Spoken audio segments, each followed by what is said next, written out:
అనగానే ఎమ్మెల్యే సామేలు చేసిన కామెంట్స్ తీవ్ర దుమారం రేపుతున్నాయి. ఎమ్మెల్యే సామేలుపై హిందూ సంఘాలు భగ్గుమంటున్నాయి. వెంటనే బహిరంగ క్షమాపణ చెప్పాలని డిమాండ్ చేస్తున్నాయి. ఇదే విషయంపై ఇవాళ డిఎన్ఏలో అనాలిసిస్ చేద్దాం. సింపుల్ గా క్షమాపణ చెప్తే అయిపోతుందా భరత్? అంటే చాలా అన్యాక్సెప్టబుల్. అంటే ఒక్కసారి ప్రజలకి అసలు ఏం జరిగిందో మనం చెప్పాలి. ఇదేంటంటే దీని కాంటెక్స్ట్ ఏంటంటే గాంధీ భవన్ లో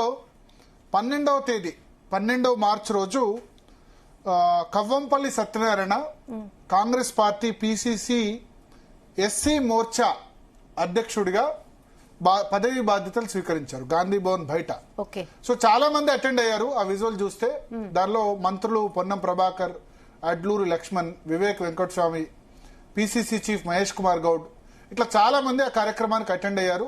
ఆల్మోస్ట్ దళిత శాసనసభ్యులందరూ కూడా అటెండ్ అయ్యారు. ఆ కార్యక్రమంలో అక్కడ మనం చూస్తున్నాం కవ్వంపల్లి సత్యనారాయణ, ఆయన మానకొండూరు ఎమ్మెల్యే.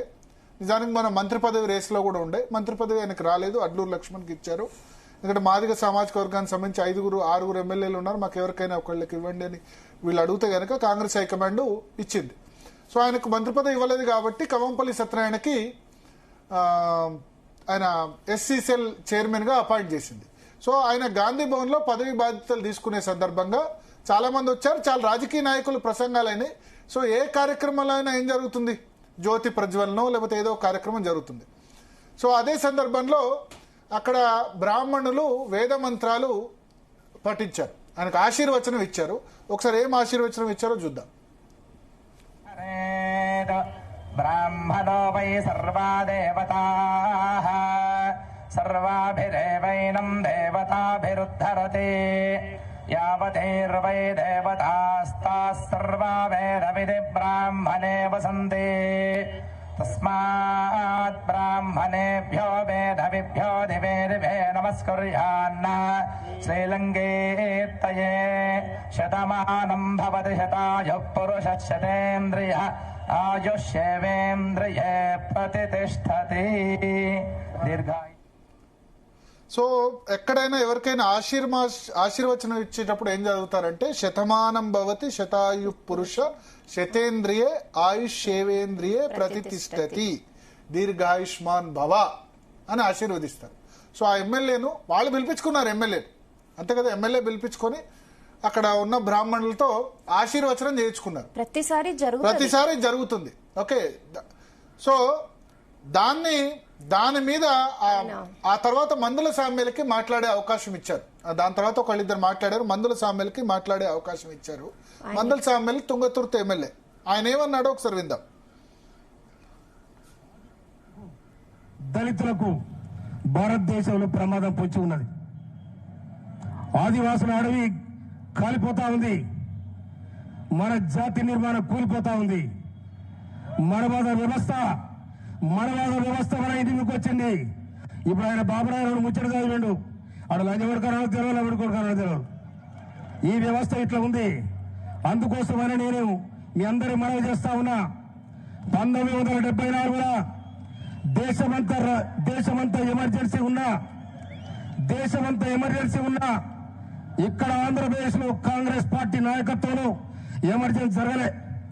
ఇందిరాగాంధీ ఆనాడే సీలింగ్ చట్టం తీసుకొచ్చి హరిజన గిరిజన భూములు పంచిన చరిత్ర మనకు. ఆదివాసీలకు దళితులకు భారతదేశంలో ప్రమాదం పొంచి ఉన్నది. ఆదివాసుల అడవి కాలిపోతా ఉంది, మన జాతి నిర్మాణం కూలిపోతా ఉంది. మనవాద వ్యవస్థ మన ఇంటికి వచ్చింది. ఇప్పుడు ఆయన బాబురావు ముచ్చట చదివిండు, ఆడు లంచగొడకరావు తెలియదు, ఎవరి కొడుకరావు తెలియదు. ఈ వ్యవస్థ ఇట్లా ఉంది. అందుకోసమని ఎగ్జాక్ట్ గా ఇప్పుడు ఆశీర్వచనం చేస్తే మందల సామ్యులు ఏమంటారంటే, ఆ బాపనాయన ఒక ముచ్చట జరిగిండు, ఆయన ఏమన్నాడో తెలీదు, ఎవరికేం అర్థం కాదు, అది ఆయన అన్నబూతు నేను వాడను. మళ్ళొకసారి పీసీఆర్ మీరే వినిపించండి ఆయన అన్నది ఎగ్జాక్ట్ గా. నేను వాడలేను. దళితులకు భారతదేశంలో ప్రమాదం పొంచి ఉన్నది. ఆదివాసుల అడవి కాలిపోతా ఉంది, మన జాతి నిర్మాణం కూలిపోతా ఉంది. మనవాద వ్యవస్థ మన ఇంటికి వచ్చింది. ఇప్పుడు ఆయన బాబురావు ముచ్చట చదివిండు, ఆడు లంచం కొడుకున్నాడో తెలియదు, ఎవరు కొడుకున్నాడో తెలియదు. ఈ వ్యవస్థ సో పబ్లిక్ గా ఎమ్మెల్యేలు మంత్రులు ఉన్నప్పుడు లా కొడక అని మాట్లాడతాడు. ఆ బాపనాయన మాట్లాడింది ఏమన్నాడో తెలియదు మంత్రాలు. ఆయనకు అర్థం కాకపోతే ఆయన ఎక్స్ప్లెయిన్ చేస్తారు కదా. Yes. నిజంగా ఆయనకు అర్థం కాలేకపోతే అక్కడ పంతులు ఉన్నారు, ఆయన అడగచ్చు. ఇంకొకటి వెనకాల ఎమ్మెల్యే కూడా ఆశీర్వచన చదువుతున్నారు. మంత్రాన్ని పట్టుకొని వేద మంత్రాల్ని పట్టుకొని లా కొడక అని అన్నాడో తెలీదు ఏమో తెలీదు అంటాడు. ఎందుకు ఆయనకు తెలియదంటే మీకు తెలియకపోతే మందల సాములు గారు నేను చెప్తా అర్థం, దాని అర్థం మొత్తం నేను వివరిస్తా, ఆ మంత్రం మొత్తం వివరిస్తా, మా మంత్రం మొత్తం అర్థం వివరిస్తా. ఒకసారి ఆ మంత్రాన్ని వేద బ్రాహ్మణులు ఏం చదివారు ఒకసారి మళ్ళీ ఒకసారి పీసీఆర్ ప్లే చేయండి.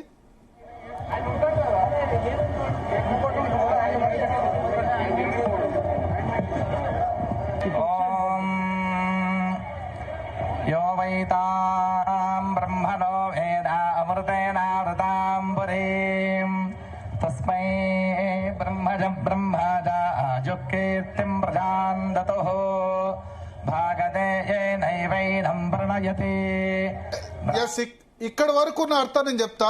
ఎవరు బ్రహ్మతత్వాన్ని అంటే వేద జ్ఞానాన్ని తెలుసుకుంటారో, యోవైత బ్రహ్మణో వేద అమృతేనా వృత పురీం తస్మై బ్రహ్మచ బ్రాహ్మణచ్చ కీర్తిం ప్రజం దదాతి అని చదివారు. అంటే ఎవరు బ్రహ్మతత్వాన్ని ఎవరు వేద జ్ఞానాన్ని తెలుసుకుంటారో అది అమృత స్వరూపమైన దివ్య జ్ఞానం.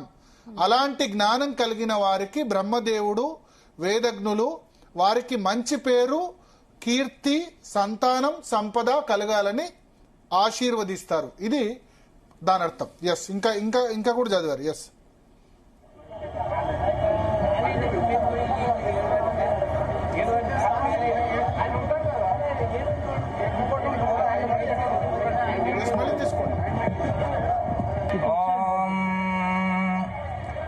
यो वैतां ब्रह्मणो वेद अमृतेनावृतां पुरीं तस्मै ब्रह्मज आजुकीर्तिं प्रजां दतुः भागते येनैवैनं प्रणयति.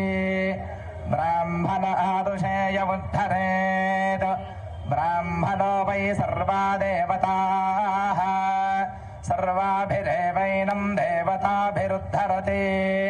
यावदेर्वै देवतास्ताः सर्वा वेदविधि ब्राह्मणे वसन्ति. तस्मात् ब्राह्मणेभ्यो वेदविभ्यो दिवे दिवे नमस्कुर्यान्न. श्रीलङ्केत्तये शतमानं भवति शतायुः पुरुषः शतेन्द्रियः आयुष्येवेन्द्रिये प्रतिष्ठति. సో శతమానం భవతి శతాయు పురుష శతేంద్రియే ఆయుష్యేవేంద్రియే ప్రతిష్టతి. ఇది ఒక బ్రాహ్మణులే కాదు ఎవరైనా అందరికీ తెలిసిన మంత్రం. అంతకు ముందు దానికి చాలా మందికి తెలియదు కాబట్టి నేను అర్థం చెప్పాను. అంతకుముందు అన్నదానికి అర్థం ఏంటంటే ఎవరు బ్రహ్మతత్వాన్ని వేద జ్ఞానాన్ని తెలుసుకుంటారో అది అమృత స్వరూపమైన దివ్య జ్ఞానం. అలాంటి జ్ఞానం కలిగిన వారికి బ్రహ్మదేవుడు వేదజ్ఞులు వారికి ఎప్పుడూ మంచి పేరు సంతానం సంపద కలగాలని ఆశీర్వదిస్తారంటూ శతమానం భవతి. ఆయన అర్థం తెలియదు అన్నాడు కదా మందుల సామ్యల్, వినండి మీరు దాని అర్థం ఏందో నేను చెప్తా. అది లా కొడక అన్నాడో ఏమన్నాడో తెలియదు అన్నారు కదా, చెప్తా. శతమానం దాని అర్థం అది శతమానం భవతి శతాయు పురుష అంటే ఆ మనిషి అంటే కవంపల్లి సత్యనారాయణ 100 ఏళ్ళు జీవించాలి, పూర్తి ఆయుష్ కలిగి ఉండాలి, ఇంద్రియాలు బలంగా ఉండాలి, ఆరోగ్యంగా దీర్ఘకాలం జీవించాలి అని ఆశీర్వచనం ఇస్తూ దీర్ఘాయుష్మాన్ భవ అని క్లోజ్ చేశారు. శతమానం భవతి శతాయు పురుష శతేంద్రియ ఆయుష్యేవేంద్రియే ప్రతిష్టతి దీర్ఘాయుష్మాన్ భవ అని ఆశీర్వదిస్తే ఈ తుంగతుర్తి ఎమ్మెల్యే మందల సామ్యులు గారు ఏమంటారంటే ఆయన ఆ విధంగా బూతు మాట్లాడినా నేను ఆయన గారు అని పిలుస్తున్నా, ఎందుకంటే రెస్పెక్టెడ్ ఎమ్మెల్యే. తుంగతుర్తి ప్రజలు ఆయన్ను ఎలక్ట్ చేసుకున్నారు. ఆయన గొప్పతనం అని ఆయన అనుకుంటున్నారు. అక్కడ ఎదుటి వ్యక్తి మీద ఏం జరిగిందో లేకపోతే సరే చాలా కాలం ఈయన నిజ స్వరూపం ఇదని తెలియదు కదా. సో ఎలక్ట్ చేసుకుంటే ఆయన ఏం మాట్లాడారో వినండి మళ్ళీ ఒకసారి. ఆదివాసులకు దళితులకు భారతదేశంలో ప్రమాదం పొంచి ఉన్నది. ఆదివాసుల అడవి కాలిపోతా ఉంది, మన జాతి నిర్మాణం కూలిపోతా ఉంది. మనవాద వ్యవస్థ మన ఇంటికి వచ్చింది. ఇప్పుడు ఆయన బాబురాయన ముచ్చట చదివిండు, ఆడు లంచ కొడుకున్నాడో తెలియదు, ఎవరు కొడుకున్నాడో తెలియదు. ఈ వ్యవస్థ ఇట్లా. సో ఇప్పుడు ఆ వేద బ్రాహ్మణులు ఆ విధంగా ఆశీర్వచనం ఇస్తే ఆయన లా కొడుక అన్నారో తెలియదు, ఇంకేమన్నారో తెలియదు అని మాట్లాడతారు. మందల శామ్యుల్ గారు మీకు ఎందుకు తెలియదు సార్ అర్థం. పేరేంటైనా మందల శామ్యుల్. శామ్యుల్ పేరు ఎవరికి ఉంటుంది? జనరల్ గా హిందువుల పేరా, క్రిస్టియన్? మీరు క్రిస్టియన్ కాబట్టి, మీరు ప్రాక్టీసింగ్ క్రిస్టియన్ కాబట్టి మీకు అర్థం తెలియదు.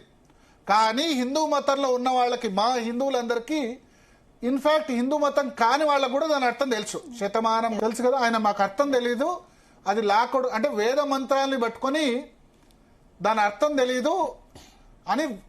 అక్కడ 3 మంత్రులు ఉన్నారు, 10-15 మంది ఎమ్మెల్యేలు ఉన్నారు. ఇంతమంది నేతల ముందు పట్టుకొని ఆ బూతు మాట్లాడుతూ ఆ మందల శామ్యుల్, మీకు ఎందుకు అర్థం తెలియదు మందల శామ్యుల్ గారు తెలుసా? ఎందుకంటే మీరు హిందూ కాదు కాబట్టి తెలియదు.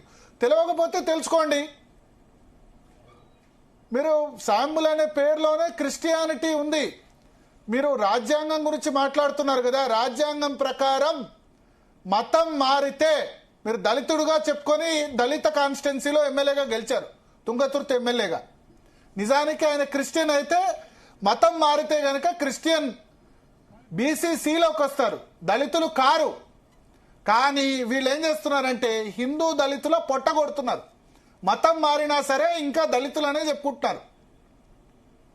సో బీసీసీకి వస్తే ఆయనకు అసలు తుంగతుర్తిలో పోటీ చేయడానికి కూడా అవకాశం లేదు మందల శామ్యులకు. అందుకని నేను హిందూ అనే చెప్పుకుంటారు. హిందూ అని చెప్పుకొని శతమానం భవతి అర్థం తెలియకపోతే ఎట్లా మందల శామ్యుల్ గారు? మీరు ప్రాక్టీసింగ్ క్రిస్టియన్ అని అందరికీ తెలుసు. మీకు మందల శామ్యుల్ సంబంధించి అక్కడ చుట్టుపక్కల చాలా మంది ఎమ్మెల్యేలు ఉన్నారు, మంత్రులు ఉన్నారు. వాళ్ళు ఖండించకపోవడం చాలా దురదృష్టకరం. వేద బ్రాహ్మణులు ఆశీర్వచనం ఇస్తే మందల శామ్యుల్ లా కొడుక అని అన్నాడా? బ్రాహ్మణులు అంటారు, బాపనాయన అంటారు. నోరు జాగ్రత్త మందల శామ్యుల్. బాపనాయన ఏంది? బ్రాహ్మణులు అని పిలువు. ఇంకో కులాన్ని ఇట్లా అనొచ్చా? వేరే కులాన్ని అనే దమ్ముందా ఇట్లా? బాపనాయన ఏంది? బ్రాహ్మణులు.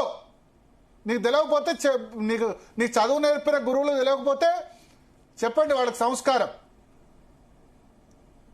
10 మంది ముందు స్టేజ్ పెట్టుకుని ఆ బాపనాయన ఏమన్నాడో తెలియదు, ఆ మంత్రాల అర్థమైందో తెలియదు. ఎందుకు తెలియదు అంటే ఇది సమస్య. ఇక వీళ్ళు ఏం చెప్తారంటే అంబేద్కర్ రాజ్యాంగం అని చెప్తారు. అంబేద్కర్ మహాశయుడే రాజ్యాంగంలో ఒక నిబంధన పొందుపరిచాడు. మతం మారితే గనక, దళితులు మతం మారితే వాళ్ళకి ఎస్సీ హోదా ఉండదు అని చెప్పాడు. కానీ అంబేద్కర్ రాజ్యాంగం అని మాట్లాడతారు, రాజ్యాంగ నిబంధనలు మాట్లాడతారు, కానీ పాటించారు. రాజ్యాంగం అమలు చేస్తే పూర్తిగా అమలు చేయాలి. మీకు అనుకూలంగా వక్రీకరించుకోవడం కాదు. అంబేద్కర్ రాసిన రాజ్యాంగంలో క్లియర్గా ఉంది. మతం మారితే, క్రిస్టియన్ మతంలోకి వెళితే